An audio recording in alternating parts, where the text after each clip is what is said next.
La antifragilidad es relativa a una situación dada. Un boxeador puede ser robusto, sano en lo que se refiere a su condición física, y puede mejorar de un combate al siguiente, pero podría ser emocionalmente frágil y romper a llorar si su novia lo dejara. Nuestras abuelas podrían tener o haber tenido unas cualidades opuestas, una complexión frágil y una fuerte personalidad. El objetivo último de esta obra es descubrir aquellas reglas que nos permitan pasar de lo frágil a lo antifrágil, reduciendo la fragilidad o controlando la antifragilidad. Lo antifrágil se beneficia de los agentes estresantes o estresores. Cuando algo no vivo se somete a estrés, sufre fatiga o se rompe. Nuestra casa o la mesa de nuestro despacho se acabarán gastando y no podrán repararse por sí solas. Puede que sean robustas, pero no pueden ser intrínsecamente antifrágiles. Por el contrario, los seres vivos y los sistemas complejos se comportan de una forma muy diferente. Están formados por componentes que interaccionan entre sí, intercambiando información por medio de estresores.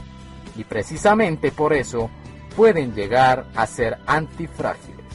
Pensemos en el ser humano. Nuestro cuerpo no obtiene información sobre el entorno por medio del sistema lógico, la inteligencia o la capacidad de razonar y calcular, sino por medio del estrés y de las hormonas u otros mensajeros que aún están por descubrir.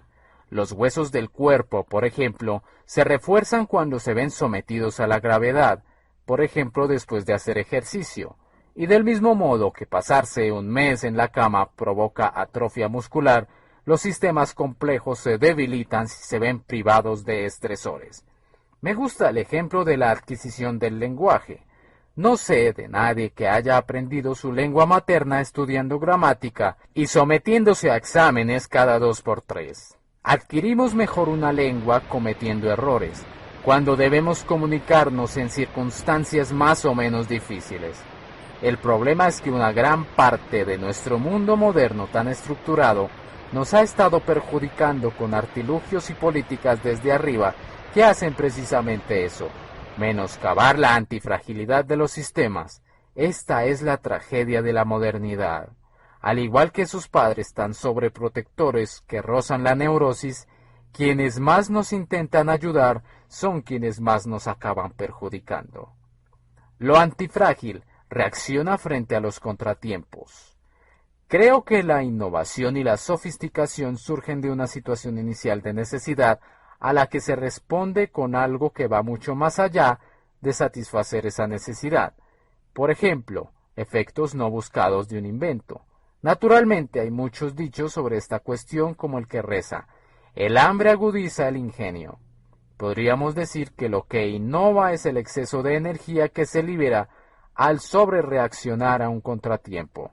Esta idea contradice los métodos actuales para innovar, que nos hacen pensar que la innovación es producto de la financiación burocrática, de la planificación, de colocar a la gente en una clase de Harvard Business School, impartida por un muy condecorado profesor de innovación, que nunca ha innovado en nada, o de contratar a algún consultor que tampoco ha innovado en nada.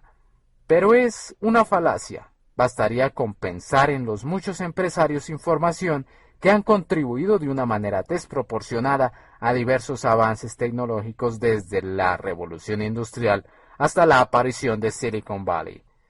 Sin embargo, a pesar de la visibilidad de esta contraprueba y de la sabiduría que podemos adquirir de manera totalmente gratuita de los antiguos o de las abuelas, los modernos intentan innovar partiendo de una situación de comodidad, seguridad y previsibilidad en lugar de la aceptación de la noción de que la inventiva surge de la necesidad. A este respecto, es interesante obviar que la automatización de los aviones ha hecho que volar sea muy fácil y cómodo para los pilotos, pero a costa de aumentar el peligro. El relajamiento de la atención de los pilotos por falta de estímulo ha provocado muchos accidentes. Parte del problema se debe a las normativas de los organismos que regulan la aviación comercial, que han obligado al sector a basarse más en la automatización. Por suerte, estos mismos organismos han acabado reconociendo el problema. Se dice que los mejores caballos pierden cuando compiten con otros más lentos y que ganan con rivales a su altura. La ausencia de un estresor y la ausencia de retos perjudica a los mejores, como dice el poema de Baudelaire sobre el albatros. Sus alas de gigante le impiden caminar. Muchos rinden más en cálculo avanzado que en cálculo básico. Como vemos, la antifragilidad es lo que se despierta y reacciona en exceso para compensar los estresores y el daño. Ahora bien, no hay que confundir esto con mezclar ruido y señal a la hora de reaccionar. Imaginemos a una de esas personas a las que en el habla cotidiana calificamos de neuróticas. Si su negocio sufre un pequeño percance, reacciona como si se hallara al borde de la quiebra. En lugar de reaccionar a las cosas, sobrereacciona.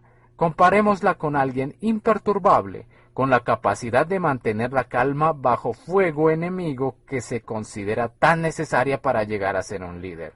En ocasiones reaccionan si lo ven necesario, y, a diferencia del neurótico, las raras veces que se enfadan, todo el mundo lo nota y se lo toma muy en serio. Las personas ecuánimes solo reaccionan a información real y las neuróticas reaccionan principalmente al ruido. El ruido es lo que tendríamos que pasar por alto. La señal es lo que deberíamos tener en cuenta. Esta incapacidad personal o intelectual de distinguir entre ruido y señal es lo que está detrás de la intervención excesiva e ingenua. Quienes actúan en las grandes empresas o en la política y cuentan con un complejo departamento dedicado a reunir datos, sobrereaccionan y confunden el ruido con la información. Cuantos más datos miremos, más desproporcionada será la cantidad de ruido que obtengamos, en lugar de lo valioso, la señal. Y es que, en general, hay mucho ruido procedente de los medios de comunicación y su glorificación de lo anecdótico. Gracias a esto vivimos una vez más en una realidad virtual separada del mundo real y cada vez nos damos menos cuenta.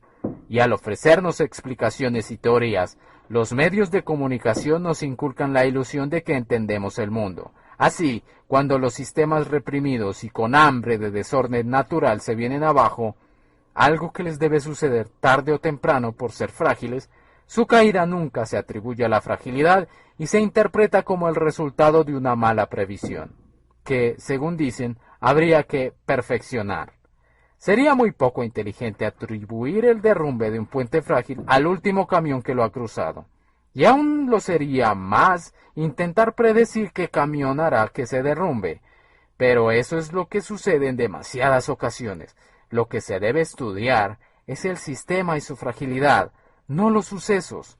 No nos dejemos engañar. El índice de acierto en la previsión de sucesos raros importantes en ámbitos como la política o la economía no es que esté cerca de cero, es que es cero. Si prácticamente todo lo que viene de arriba fragiliza y bloquea la antifragilidad y el crecimiento, todo lo que surge desde abajo prospera con una cantidad adecuada de desorden y de estrés. El proceso mismo de descubrimiento, de innovación o de avance tecnológico depende de la manipulación o experimentación antifrágil, de asumir riesgos con audacia más que de la educación formal. A un vendedor de pistachos en el zoco de Damasco no le hace falta resolver ecuaciones generales del equilibrio para poner precio a su producto. El caso es que las cosas que se acaban implementando tienden a nacer de la práctica, no de la teoría. Pensemos en las bellas catedrales de Europa. Parecen basarse en una geometría muy compleja. La simple credulidad nos haría pensar que estas hermosas obras se deben a la matemática.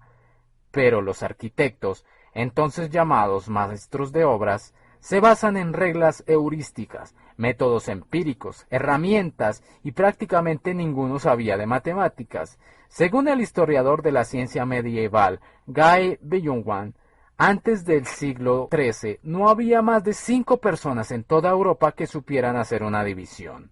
Ni teoremas, ni cuentos. Los maestros de obras sabían y podían averiguar la resistencia de los materiales sin las ecuaciones que tenemos hoy, y la mayor parte de aquellos edificios aún siguen en pie. Debe quedar claro que no estoy diciendo que las teorías o la ciencia académica no estén detrás de algunas tecnologías prácticas, cuya aplicación final surge directamente de ellas, pero hay todo un corpus de conocimientos prácticos que ha sido transmitido de maestros a aprendices, y es que el papel del conocimiento formal está sobrevalorado precisamente por ser muy visible. Tu fragilidad es mi antifragilidad. Los restaurantes son frágiles y compiten entre sí, pero el conjunto de los restaurantes de una localidad es antifrágil por esta misma razón. Si cada restaurante fuera robusto como unidad y por lo tanto inmortal, el negocio global se habría estancado o debilitado, y lo mejor que serviría sería un menú de bar al estilo soviético. Además, sufriría los efectos de carestías sistémicas y de vez en cuando caería en una crisis total y tendría que ser rescatado por el gobierno. Todo lo que está vivo o es de naturaleza orgánica tiene una vida finita y acaba muriendo. Pero lo que muere lo hace después de dejar descendencia con un código genético que difiere en algún aspecto del de su progenitor. La naturaleza no considera que los individuos sean útiles cuando han agotado su capacidad de reproducción. Prefiere dejar que el juego continúe en el nivel informativo, el del código genético. Así pues, los organismos deben morir para que la naturaleza, esa naturaleza cruel, oportunista y egoísta, sea antifrágil. Hagamos el experimento mental de imaginar la situación de un organismo inmortal, sin fecha de caducidad. Para satisfacer las condiciones de la inmortalidad, los organismos deberían predecir el futuro a la perfección. Menos que eso sería insuficiente. Pero al dejar que los organismos vivan y mueran, y se produzcan modificaciones entre generaciones sucesivas, a la naturaleza no le hace falta predecir condiciones futuras más allá de una idea muy vaga de la dirección que se debe seguir.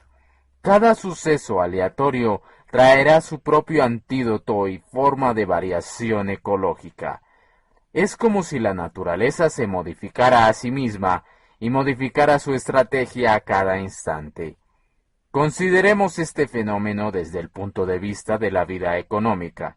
Si la naturaleza gobernara la economía, no rescataría constantemente a sus miembros para que vivieran eternamente, ni tendría administraciones permanentes, ni departamentos de previsión que intentaran adelantarse al futuro. No dejaría que los timadores de la Oficina de Administración y Presupuesto de los Estados Unidos cometieran tales errores de arrogancia epistémica.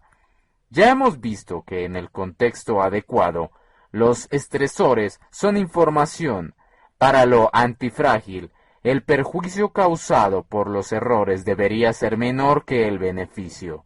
Naturalmente, me refiero a algunos errores, no a todos. Los que no destruyen un sistema ayudan a impedir males mayores. Si el Titanic no hubiera naufragado y el coste en vidas no hubiera sido tan grande, se habrían construido transatlánticos cada vez más grandes, y el siguiente naufragio habría sido aún más trágico. Este ejemplo ilustra la diferencia entre los beneficios para el sistema y los perjuicios para algunos de sus componentes individuales. Cada accidente aéreo nos acerca más a la seguridad, mejora el sistema y hace que el siguiente vuelo sea más seguro. Pero los sistemas de esta clase aprenden porque son antifrágiles y explotan los errores pequeños. No se puede decir lo mismo de las grandes crisis económicas, porque el sistema económico no es antifrágil tal como está organizado hoy. La razón es que cada año hay centenares de miles de vuelos de pasajeros, y el accidente de uno no repercute en los demás. Los errores son localizados. En cambio, los sistemas económicos globalizados actúan como uno solo, y los errores se propagan agravándose cada vez más. Para que la economía sea antifrágil y experimente lo que llamamos evolución, cada empresa por separado tiene que ser necesariamente frágil, estar expuesta a quebrar y es que, para mejorar, la evolución necesita que los organismos o sus genes mueran para ser sustituidos por otros más aptos o que los menos aptos no se reproduzcan. En consecuencia, la antifragilidad de un nivel puede exigir la fragilidad y el sacrificio de un nivel inferior. Cada vez que preparamos nuestro café matutino en una cafetera, nos beneficiamos del fracaso y la fragilidad del empresario que no ha logrado que tengamos una cafetera mejor en la encimera. Es desagradable pensar que la crueldad sea un motor de la mejora, pero hay maneras de mitigar el perjuicio para los más débiles. La solución es crear un sistema en el que la caída de uno no pueda arrastrar a otros, porque los fracasos continuos actúan para mantener el sistema. Paradójicamente, muchas políticas sociales e intervenciones de los gobiernos acaban perjudicando a los débiles y consolidando a los ya establecidos. Para progresar, la sociedad moderna debería tratar a los empresarios arruinados de la misma forma que la humanidad ha venido honrando a los soldados muertos. Y es que del mismo modo que no hay soldados fracasados con independencia de que estén vivos o muertos, salvo que hayan dado muestras de cobardía, tampoco hay empresarios o investigadores científicos fracasados. Lo antifrágil se puede enfrentar a los cisnes negros. Es mucho más fácil saber si algo es frágil que predecir un suceso que lo pueda dañar.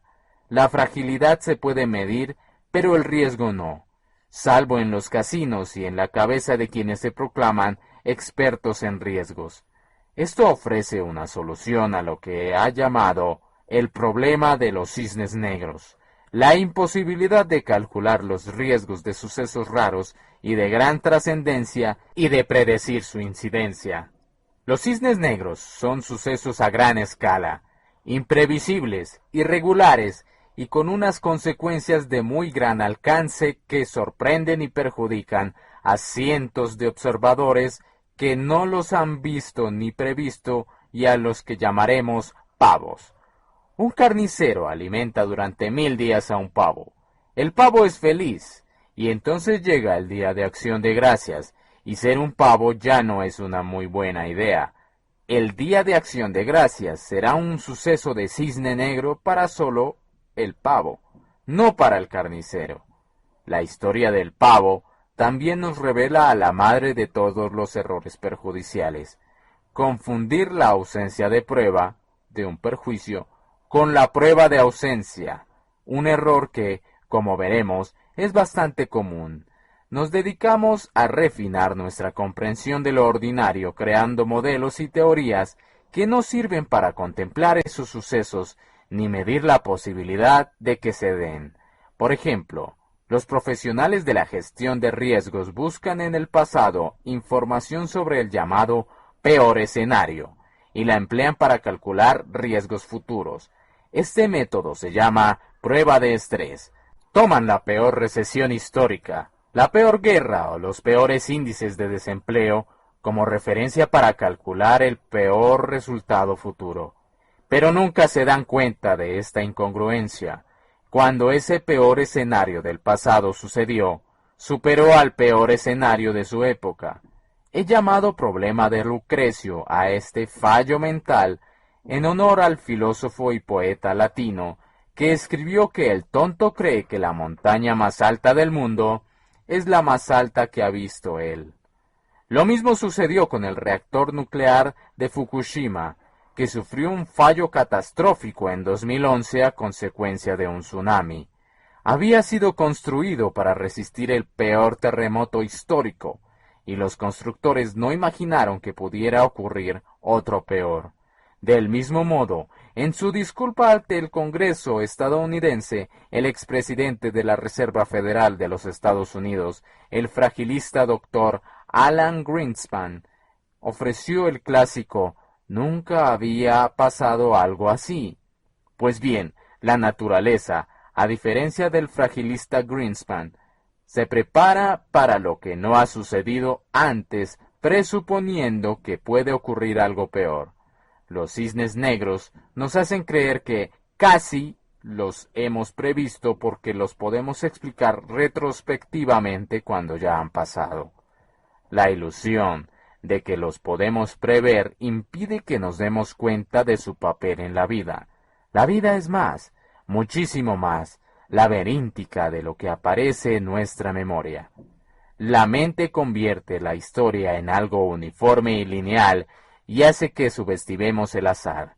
Si sabemos en qué lado estamos de la tríada, es decir, si somos frágiles, robustos o antifrágiles, podemos determinar más fácilmente nuestra sensibilidad al daño causado por la volatilidad en lugar de rompernos la cabeza tratando de prever el suceso raro, cisne negro, que nos puede causar un daño irreparable. Nuestra misión en la vida, y la de cualquier sistema complejo que se precie, pasa a ser simplemente la de no pensar como el pavo, o si es posible, la de ser todo lo contrario, es decir, antifrágiles. Pero para no ser como nuestro querido pavo, debemos empezar entendiendo la diferencia entre la estabilidad verdadera y la artificial. Consideremos la suerte que han corrido los hermanos John y George.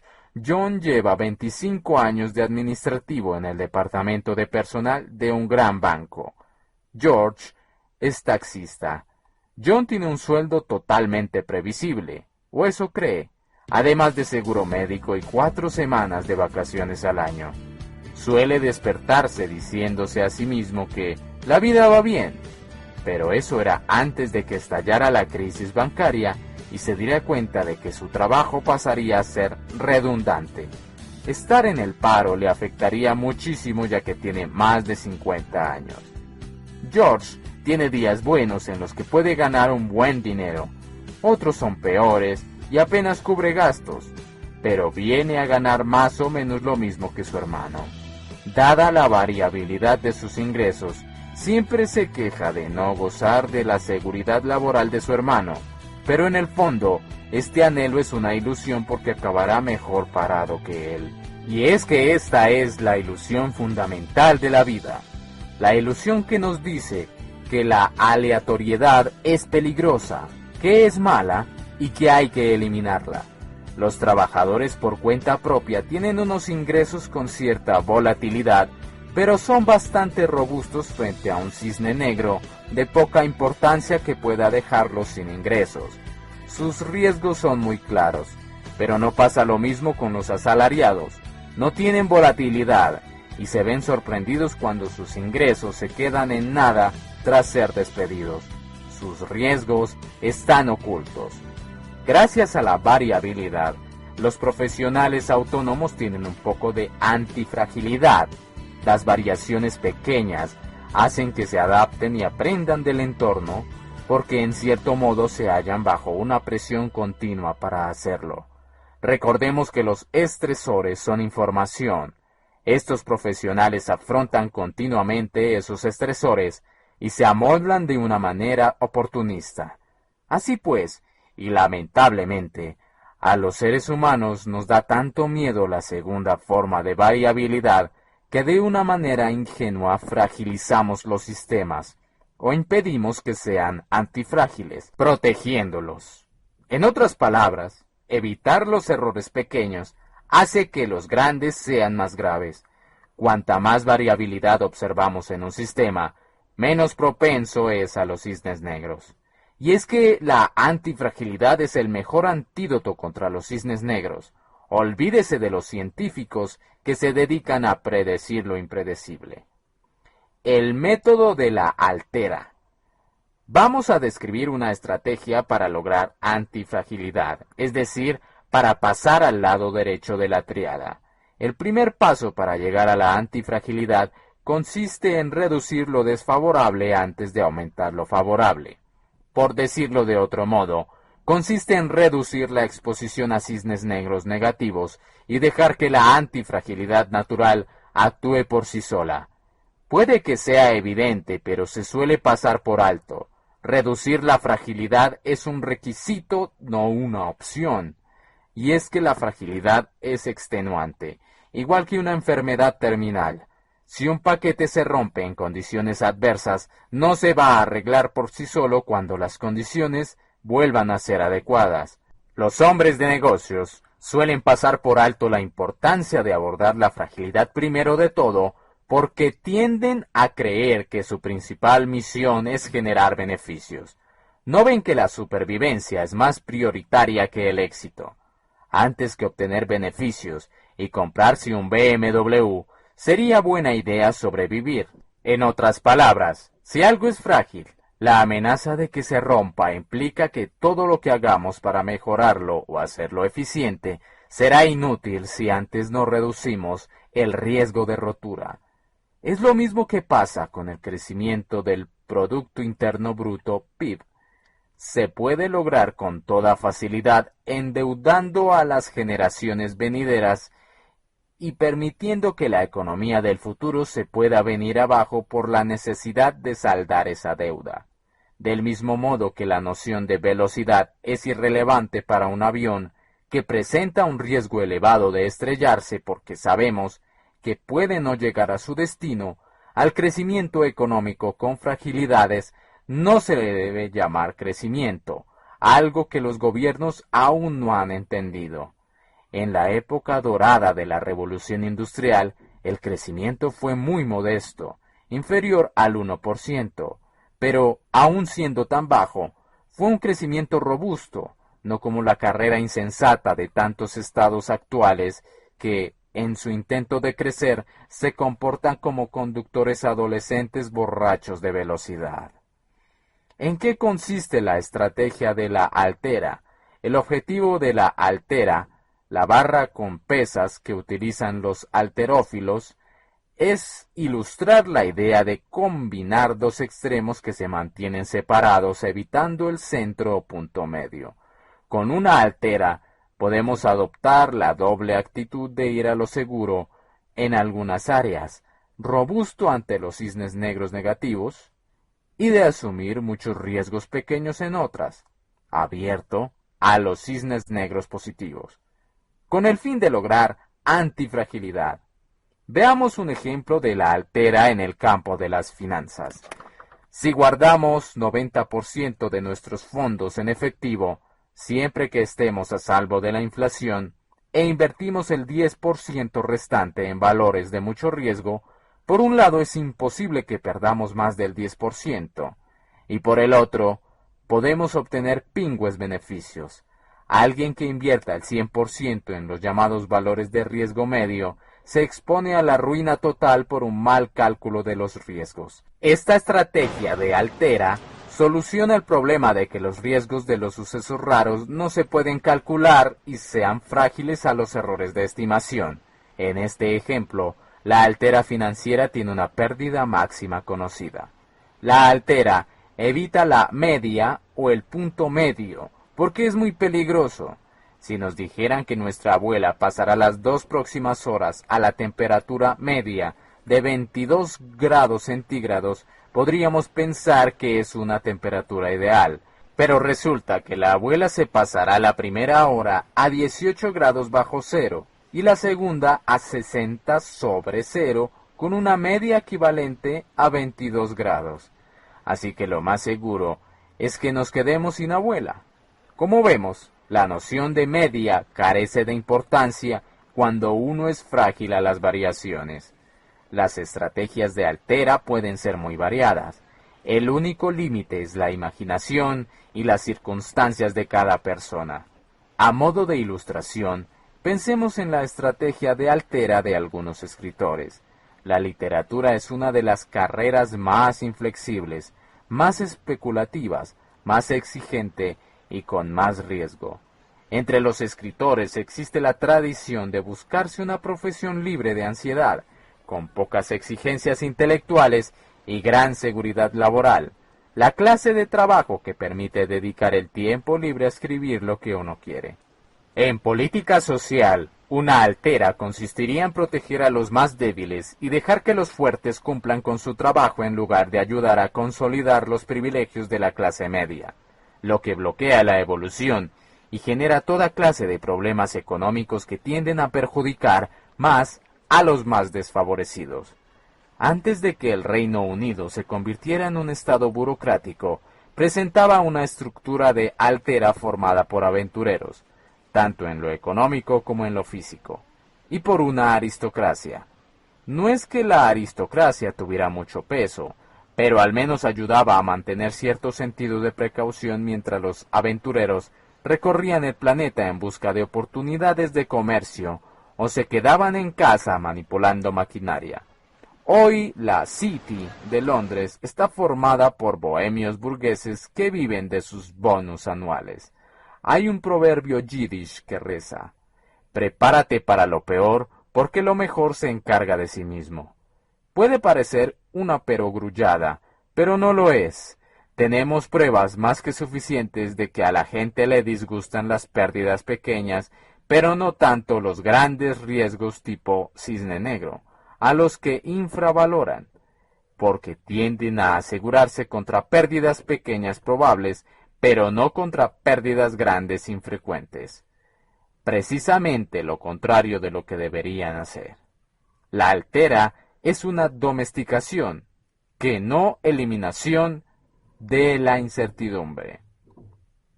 La estrategia de las opciones.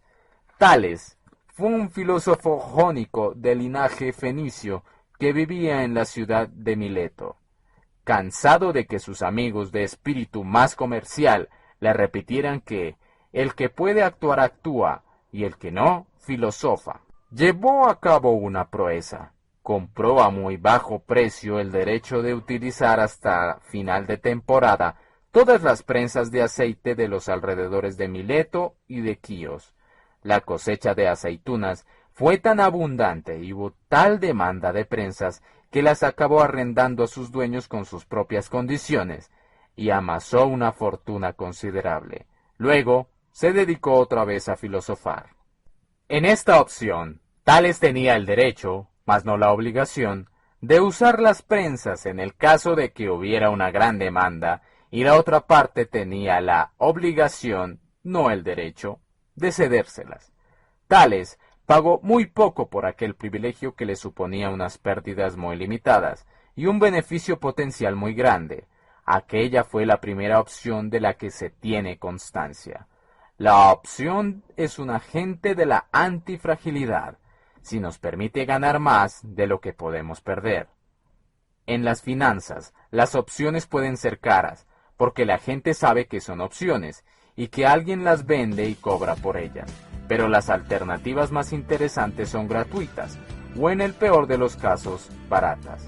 Por ejemplo, supongamos que vivimos de alquiler con un contrato indefinido. Tenemos la opción de seguir en el piso el tiempo que queramos, no la obligación de hacerlo.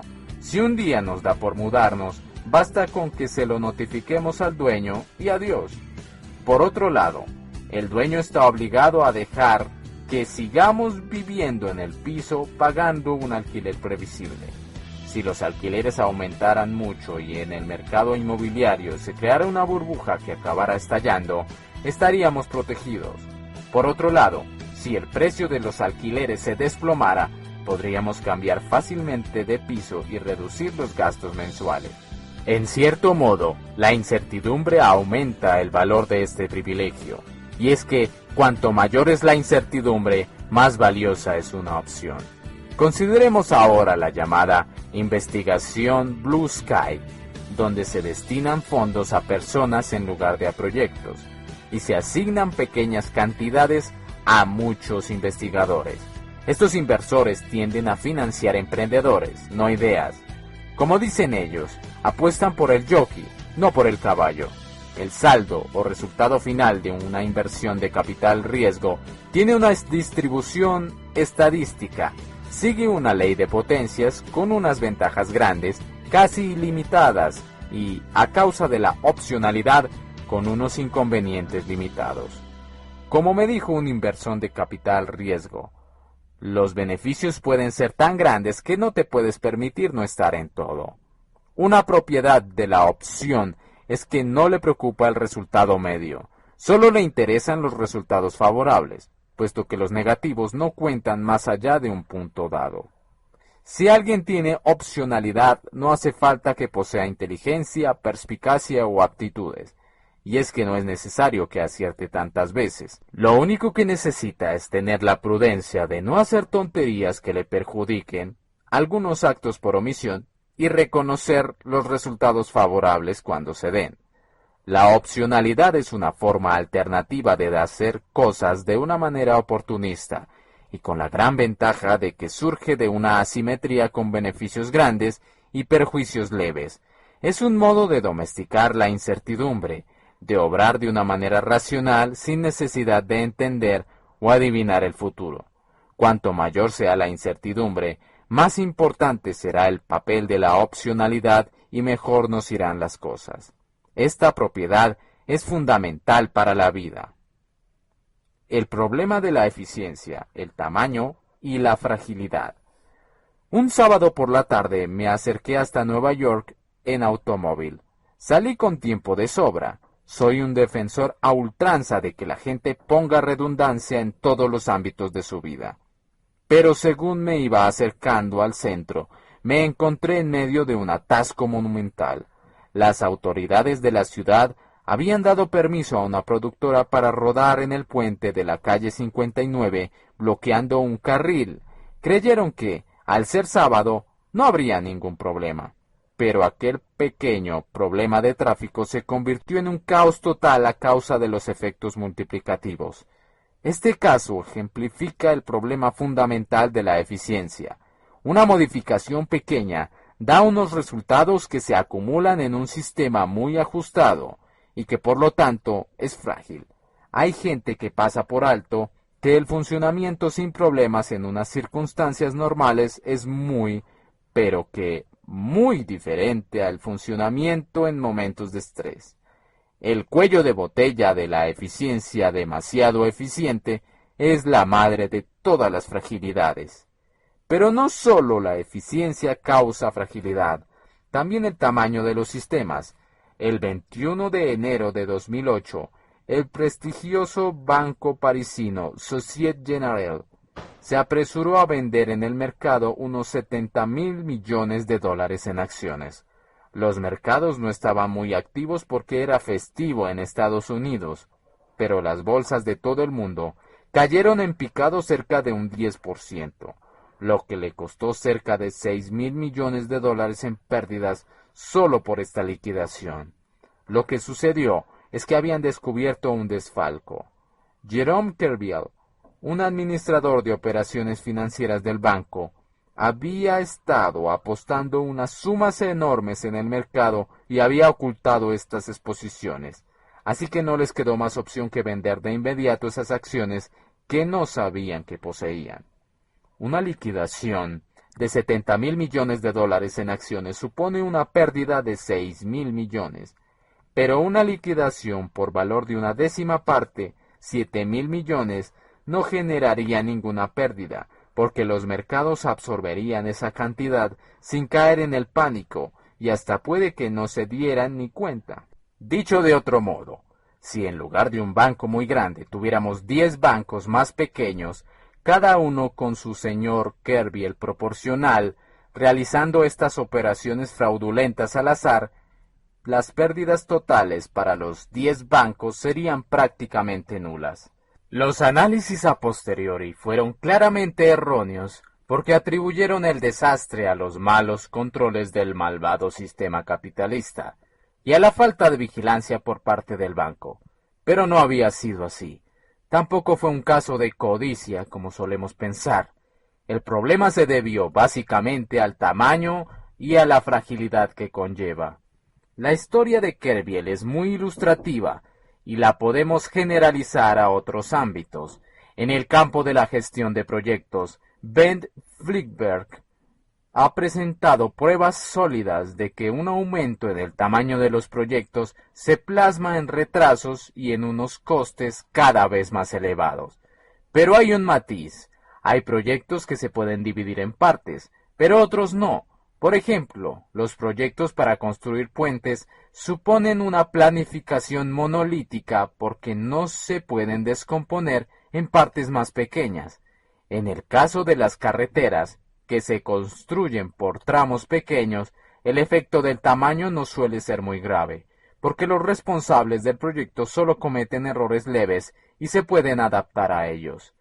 Antes, se pensaba que esta subestimación de los costes de los proyectos se debía a un sesgo psicológico, a un exceso de confianza, optimismo. Pero el gran misterio es que esta subestimación parecía no existir hasta hace aproximadamente un siglo, aunque los seres humanos eran como ahora y tenían los mismos sesgos. Pensemos en el Crystal Palace de Londres, construido para la Exposición Universal de 1851. Entre la concepción del palacio y su inauguración solo pasaron 9 meses. El edificio era como un invernadero inmenso. Se construyó a base de bastidores de hierro colado y de cristal fabricados casi exclusivamente en Birmingham y en Smethwick. Para diseñar el proyecto no se usaron ordenadores, las piezas no se montaron lejos de su origen y en la cadena de producción participaron pocas empresas. En aquella época tampoco existían escuelas de empresariales que enseñaran algo llamado gestión de proyectos y fomentaran el exceso de confianza. Tampoco había empresas de consultoría. El problema de la agencia, la divergencia entre el interés de la gente y el de su cliente, no era significativo. En otras palabras, era una economía mucho menos compleja que la de hoy. Los efectos de cisne negro van necesariamente en aumento como resultado de la complejidad, la interdependencia entre las partes, la globalización y la maldita eficiencia que hace que la gente se la juegue demasiado.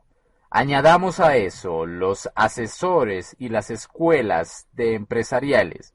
Un solo problema en algún punto puede paralizar todo un proyecto, y los proyectos tienden a ser tan débiles como el eslabón más débil de la cadena.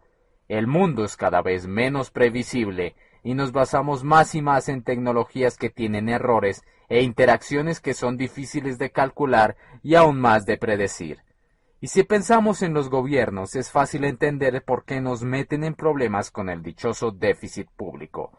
Su infravaloración de los costes de los proyectos es crónica y al final terminan gastando más de lo que nos dicen. Esto me ha llevado a formular una regla de oro para todo gobierno. Prohibido endeudarse, equilibrio fiscal obligatorio. Menos es más, antifrágil. La idea de que en la toma de decisiones, menos es más, significa que los métodos más simples de predicción e inferencia pueden funcionar mucho, pero mucho mejor que otros de mayor complicación. La idea es contar con estrategias heurísticas rápidas y frugales con las que tomar buenas decisiones, aunque el tiempo, el conocimiento y la capacidad de cálculo sean limitados. Un ejemplo de regla sencilla.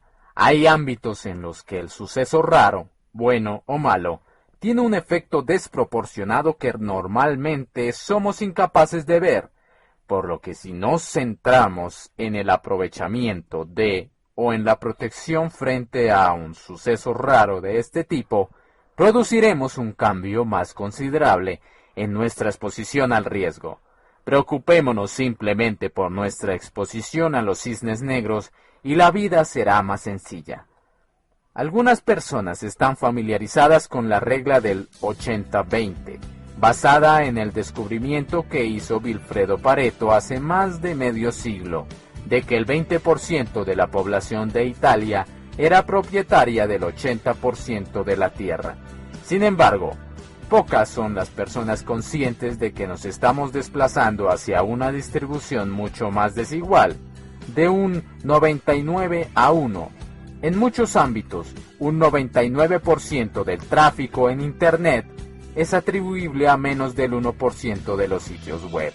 Un 99% de las ventas de libros corresponden a menos del 1% de los autores.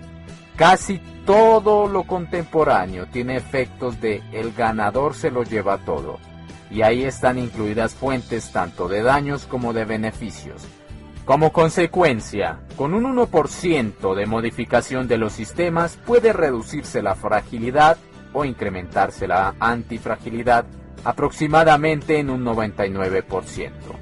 Y lo único que se necesita para ello son unos pocos pasos, muy pocos, y con bajo coste por lo general, para hacer que las cosas sean mejores y más seguras. Sin embargo, la gente se empeña en tener más datos para solucionar problemas. Tener más datos, como prestar atención al color de los ojos de las personas que nos rodean cuando estamos cruzando una calle, por ejemplo, puede impedirnos ver el camión enorme que se nos viene encima. Tal como Paul Valery escribió en una ocasión, ¿cuántas cosas hay que ignorar para actuar?